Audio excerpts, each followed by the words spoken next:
So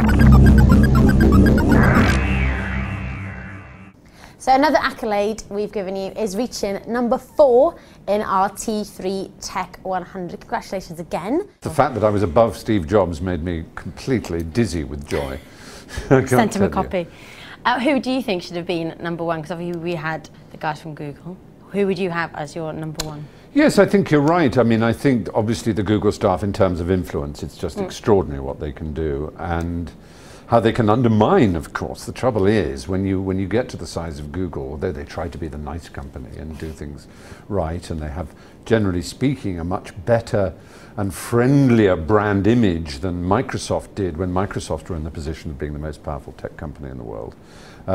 Nonetheless, you know, people who think, oh, I've got this good idea for a localization piece of software, or I've got this good idea for a way of syncing calendars or something, and you just think, well, Google just blast them away. I mean, they're a bit naughty, I think, in the way that everything's in beta, so that they can't really, they don't take responsibility for their software. But nonetheless, they are clearly the most influential. And then there are individuals, and to be one of those individuals is fabulous. I like to think that I am a trusted guide, and because I hope people understand that I have a passion for this, and that I'm not in the pocket of anything. While it's true that I'm a Mac user and I'm a Mac evangelist, it's also true that I try and use open source things as much as possible. I do, do my best, but I'm impure with that, and there are plenty, as you know, of open source purists who think I'm a boiling hypocrite for the fact that I use anything that's proprietary. But I'm afraid I can't be like that. I just love the mixture of it all. But I certainly think it's important to have open source available, and for people to know about Linux and GNU and Firefox and all the other sort of open source major open source programs and applications that they can, as well as environments and so on.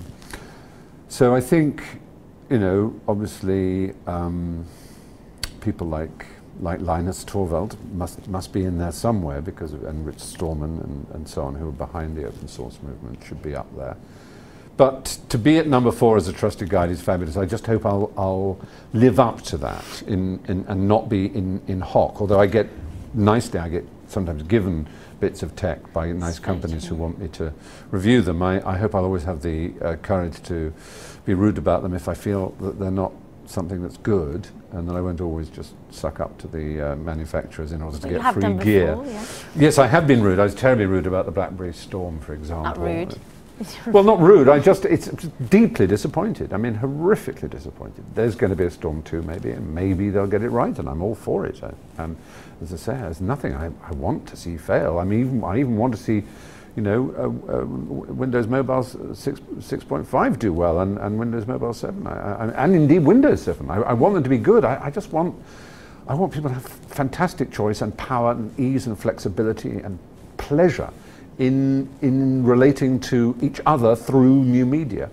That's really what it's all about. It's not new media for the sake of it. It's how it connects you to other people. And people, it's like architecture. I want, people should live in colourful, exciting rooms and spaces that give them joy, so they can work in them with delight and smile at the pictures on the wall and like the surfaces and the carpets and enjoy the flexibility of the space. Not live in a grey, sick building with hideous strip lighting and ghastly grey carpets.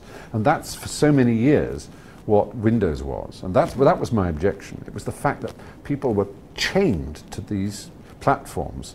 Every day they would go in and log on to something that was not worthy of the human spirit, because people work inside computers for most of the hours of their working day, and they should at least be allowed for it to be enjoyable, as a building is. That was always my point. So if Windows cotton onto that and provide a slick, fast, enjoyable, pleasurable environment in which to use a PC, then I'm really thrilled, genuinely.